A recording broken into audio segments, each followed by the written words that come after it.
பேரறிவாளன் லா படித்து வழக்கறிஞராகியுள்ளார். அவரது வழக்கறிஞர் பட்டத்தை தடை செய்ய காங்கிரஸ்காரர்கள் துடிப்பது தவறு. புதிய கட்சி தொடங்கிய மகாத்மா ஸ்ரீனிவாசன் சில நாட்களுக்கு முன்பு காங்கிரசிலிருந்து விலகி மதுரையில் மதசார்பற்ற சோசியலிச காங்கிரஸ் என்ற புதிய கட்சியை துவங்கி சென்னை கோயம்பேட்டில் உள்ள சிம்சன் ஹோட்டலில் பத்திரிகையாளர்களை கட்சியின் தலைவர் மகாத்மா சீனிவாசன் சந்தித்தார்.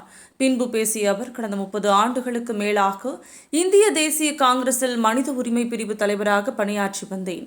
சில தலைவர்களின் செயல்பாடுகளில் அதிருப்தியுற்று விலகி தனியாக ஒரு கட்சியை உருவாக்கியுள்ளோம். காங்கிரஸ் கட்சியில் மனித உரிமை பிரிவு தலைவராக பதவி வகித்து வந்தேன். கட்சியில் சில மூத்த நிர்வாகிகளின் செயல்பாடுகள் எங்களுக்கெல்லாம் கடும் அதிருப்தியை ஏற்படுத்துவதாக உள்ளது. பணம் போட்டு பணம் எடுக்கிற முதலீடுகளாகத்தான் செயல்படுகிறார்கள். ராகுல் காந்தி மட்டுமே கட்சிக்காக அர்ப்பணிப்போடு பணியாற்றுகிறார். ஆனால் அவரை ஏமாற்றிக் கொண்டு செயல்படும் மூத்த தலைவர்கள் சிலரது நடவடிக்கை அதிருப்தி தருவதாக உள்ளது. அதனால் காங்கிரசிலிருந்து ஒவ்வொருவராக வெளியேறி வருகின்றனர். தமிழகம் முழுவதும் பாத யாத்திரை, சைக்கிள் பயணம் சென்று ராகுல் காந்தியின் பெயர் புத்தகத்தில் இடம்பெற்ற எனக்கு மதுரை மேலூர் தொகுதியில் சீட் கிடைப்பதாக இருந்தது. அதை மாணிக்கம் தாகூர் தான் கடைசி நேரத்தில் தடுத்து விட்டார். இப்படி கட்சிக்காக உழைப்பவர்களை எல்லாம் ஓரம் கட்டும் வேளையை ஒரு கூட்டம் பார்த்து கொண்டிருக்கிறது. இவர்கள் மீது நடவடிக்கை எடுக்க தவறிவிட்டது தலைமை. இதனால் தான் அசினா சையத், அமெரிக்க நாராயணன், CR சுந்தரராஜன் என முக்கிய நிர்வாகிகள் என்று எல்லோரும் வெளியேறுகிறார்கள்.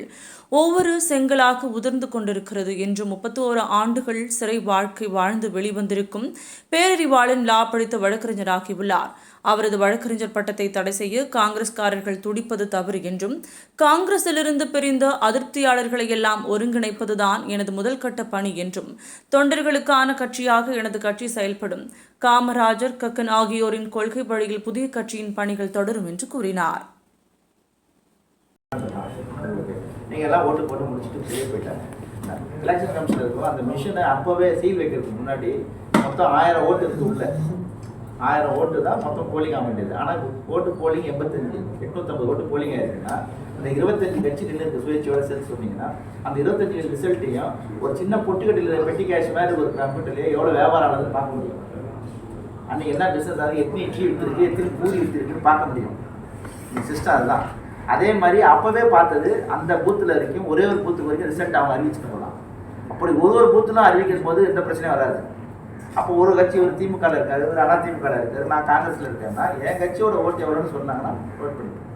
அப்போ 850, 150, 200, 100, 50, 70 சொல்ல அந்த நேரத்துலேயே அந்த ரிசல்ட் வந்துடும். கட்சியோட ரிசல்ட்டை அனைத்து பூத்தையும் ஒன்றா சேர்த்து எண்ணிங்கன்னா வந்துடும். அப்போ மாற்றம் எதுவும் வரப்போறது இல்லை.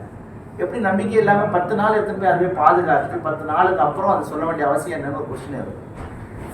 அந்த கொஸ்டின்னால நான் என்ன நினைக்கிறேன்னா, இந்த தேர்தலில் வெற்றி வாய்ப்புகள் பிஜேபி, அதிமுக சாதகமாக இருக்க வாய்ப்பு இருக்குன்னு என்னோட.